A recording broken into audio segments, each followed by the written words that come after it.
Hello बच्चों, आज मैं आपको अपने चैनल मॉडर्न इंग्लिश क्लासेस पर क्लास 11th की स्टोरी मदर्स डे की समरी बताने चल रहा हूं। चलिए समरी स्टार्ट करते हैं। इस पूरी स्टोरी में, जिसका नाम है मदर्स डे, आपको 5 कैरेक्टर देखने को मिलेंगे बेसिकली, जिनके बारे में एक एक करके हम बात करेंगे। First character N Pearson. ये इस परिवार की एक ऐसी लेडी है जिसके बारे में कहा जा रहा है कि मीक एंड सबमिसिव है।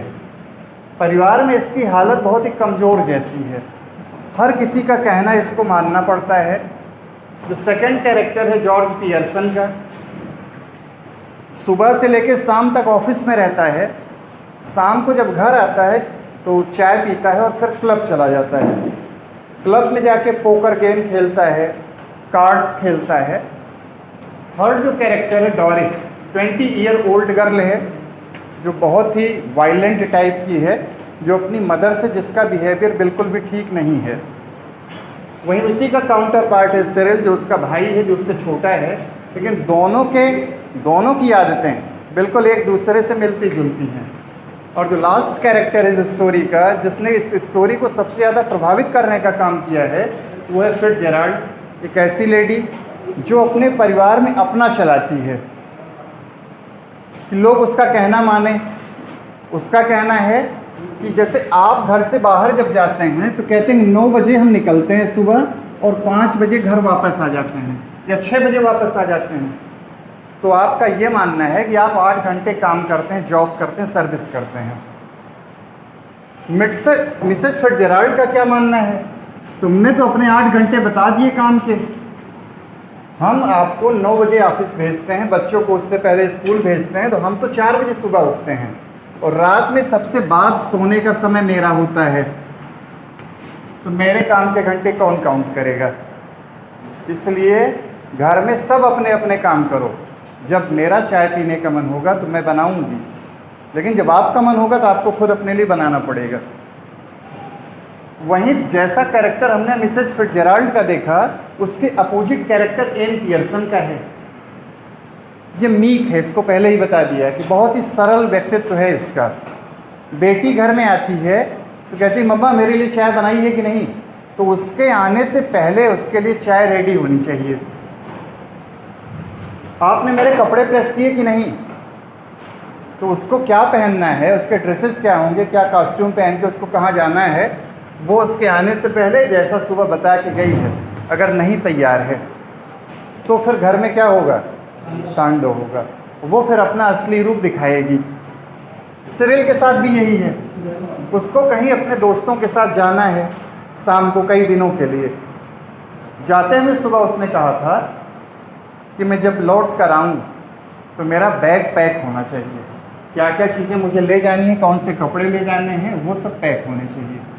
ये तो जो कैरेक्टर हैं उनका बेसिक मैंने आपको बता दिया।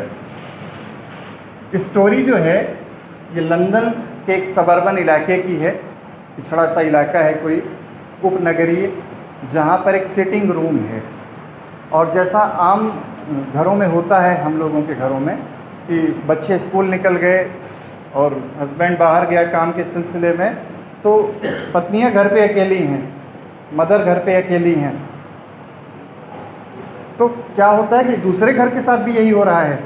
तो 2 लेडी इकट्ठा हैं, एन पियर्सन और मिसेस फिट्जजेराल्ड, अपने सिटिंग रूम में बैठी हुई हैं और बैठने के साथ में वो बातें कर रही हैं। मिसेस फिट्जजेराल्ड एन पियर्सन से कहती हैं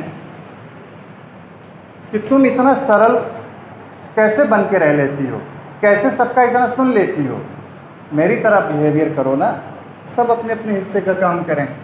तो एन पियर्सन कहती बहन मुझसे नहीं हो पाएगा, ये मैं तुम्हारी तरह बिहेवियर नहीं कर सकती। तो कहती नहीं ये आसान है।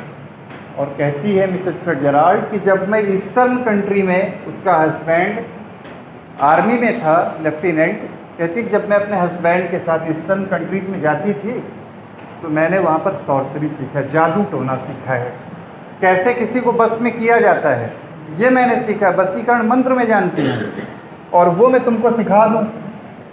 मुझसे ज़्यादा तो मेरे हस्बैंड जानते हैं, जो आर्मी में थे, वो मुझसे ज़्यादा जानते हैं, उनसे ही मैंने सीखा है और पर्याप्त मैं भी जानती हूँ। तो एन पियर्सन कहती है ऐसा कैसे हो पाएगा, और फिर दोनों आपस में बातें कर रही हैं। क्या और किस तरह की बात हो रही है ये देखिए। कहती है कि कुछ करना नहीं है, तुम ठीक मेरे सामने बैठो, और दोनों चेयर आमने सामने कर लेती हैं। और तभी मिसेज फिट्जराल्ड एन पियर्सन का हाथ पकड़ लेती हैं। दोनों हाथ पकड़ लिया और फिर वो धीरे धीरे मटरिंग साउंड में कुछ शब्द बोलती है, जैसे अर्स्टाटाडम अर्स्टाटाडम, इस तरीके से बोलती है, और दोनों के डेटा एक दूसरे में ट्रांसफ़र हो रहे हैं। जैसे मिसेज फिट्जराल्ड की जो क्वालिटी है वो एन पियर्सन के अंदर आ रही है, और एन पियर्सन की मिसेज फिट्जराल्ड के अंदर आ रही है। थोड़ी देर के बाद दोनों एक दूसरे के कैरेक्टर में चेंज हो जाती हैं।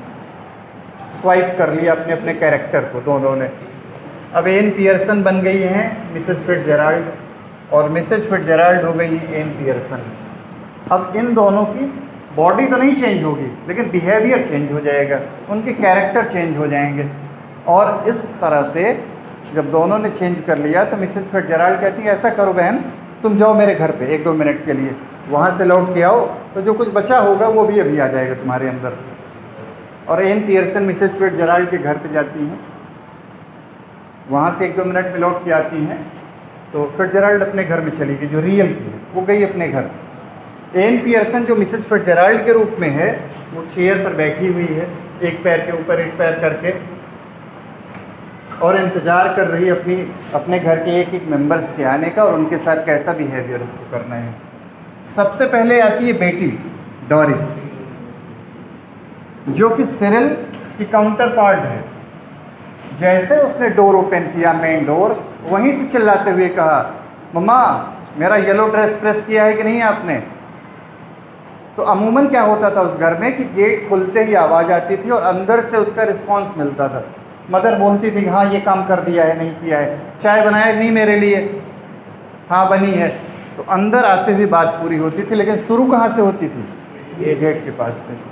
आज उसने जब ये कहा कि मेरे ड्रेस प्रेस हैं कि नहीं, तो उसकी मदर कोई रिस्पांस नहीं दे रही है। जैसे उसको पता चला उसकी बेटी आ रही है, तुरंत उसने सिगरेट का पैकेट ओपन किया, लाइटर से जलाया उसको और स्मोक करने लगी। एक पैर के ऊपर रख के बैठी हुई है। वो आती है तो देखती है अरे ये क्या बदला हुआ रूप है। जो गेट के पास से ही आंसर दे दिया करती थी, आज वो क्या कर रही है? सिगरेट पी रही है। और एक पूरी हुई तब तक उसने दूसरी जला ली। इसका मतलब कि as a behaviour of a chain smoker, जिस तरीके से एक के पूरी होने के बाद दूसरी जला लेते हैं, ठीक उस तरीके का बिहेवियर। और आराम से बैठी हुई है, बेटी बोले जा रही है चाय नहीं बनाई हो अभी तक, मेरे कपड़े नहीं प्रेस हैं, मैं क्या पहन के जाऊंगी, शाम को मुझे अपने बॉयफ्रेंड के साथ जाना है, चार्ली के साथ, और मैं वही पहन के जाने वाली थी, लेकिन आपने ऐसा किया ही नहीं। मदर कुछ नहीं बोल रही है। जब ज़्यादा हो गया डोरिस का बोलना, तो कहती कर लो ना, अपने अपने काम खुद करो तुम सब। फिर वो आंसू बहाने लगती है कि आज पता नहीं क्या हो गया है, माँ को इस तरह का रिस्पॉन्स दे रही हैं। वो रो रही है और उसी समय उसका भाई सिरिल आता है घर में। वो कहता है कि मम्मा मैंने कहा था ना बैग पैक करने को, किया है कि नहीं अभी तक? तो कुछ नहीं रिस्पॉन्स है उसका भी। तो चिल्ला रहा है घर में, नहीं किया, खाना बनाना था, ये लेके जाना है, दोस्तों के साथ बाहर जाना है मुझे इतने दिनों के लिए। तो उसको उसकी मदर कोई रिस्पॉन्स नहीं देती हैं। तो जाता है अपनी बहन के पास, डोरिस के पास, पूछता है क्या हुआ। तो कह रही देख रहे हो किस तरीके का बिहेवियर आज कर रही है मम्मी, इस तरीके का तो कभी किया ही नहीं, ऐसा कभी घर में हुआ ही नहीं। तो मदर कहती हैं कि स्टाउट है घर में, देखो फ्रिज में स्टाउट रखा है। स्टाउट क्या है?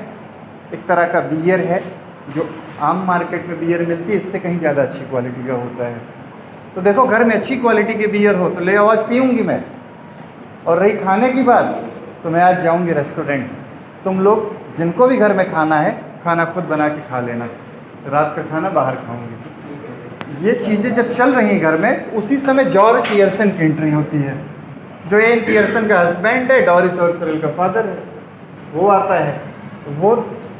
आता है तो बदला हुआ रूप देखता है कि उसकी वाइफ चेयर पे बैठी हुई है, सिगरेट जलाया हुआ है उसने, और बिल्कुल अजीब सा चेहरा बना के किस तरीके से बैठी हुई, तानाशाही रवैये में कि कुछ नहीं करना है मुझे। आते ही जॉर्ज पियर्सन ने कहा चाय बनी है मेरी?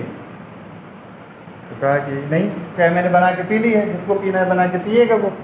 ऐसा ही फिर जेराल्ड ने उसको समझाया था बोलने को, तो जैसा उसने समझाया था वैसा रिस्पॉन्स वो दे रही है।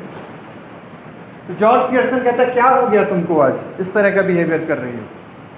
तो कहती है देखो जो भारत का समाज है ना, ये पैट्रियार्की चलता है, पैटर्नल है। समझ रहे इसका मतलब? इसका मतलब कि घर में अगर पिता को किसी बात का जवाब दे दिया जाए तो उसको नागवार गुजरता है कि मैं कमा के ला रहा हूँ, मैं खिला रहा हूँ, सारी जिम्मेदारी मैं उठा रहा हूँ और ये लोग मुझे ही जवाब दे रहे हैं। तो जैसे ही कहा कि तुम अपना काम खुद कर सकते हो तो जॉर्ज पियर्सन को बड़ा गुस्सा आ जाता है। तो एन पियर्सन कहती है कि मेरे बोलने से तो तुम्हारा रवैया बदल गया, चेहरा बदल गया, मैंने जवाब दे दिया तो। और अगर अभी क्लब में जाओगे तो क्लब में जाने के बाद तुम वहाँ पर पोकर गेम खेलोगे, तुम वहाँ पर कार्ड खेलोगे, जुआ खेलना मतलब, वहाँ हार जाओगे और तुम्हारी जो फिजिक है, जो फिजिकल अपीयरेंस है तुम्हारा, वो इतना ख़राब है कि लोग तुम्हें पॉम्पी वॉम्पी बोलेंगे वहाँ पर, लेकिन वो तुमको नहीं ख़राब लगेगा। वाइफ ने जवाब दे दिया तो बहुत खल रहा है, बहुत ख़राब लग रहा है। वहाँ पर तुम्हारे दोस्त तुमको टीच करेंगे तब तुमको नहीं ख़राब लगेगा। और इस तरीके से वो चला जाता है। सिरिल और डोरिस अपने अपने काम कर रहे हैं, जो उनके काम पेंडिंग थे, जो अपनी मदर से वो चाह रहे थे। फिर ये दोनों सामने आते हैं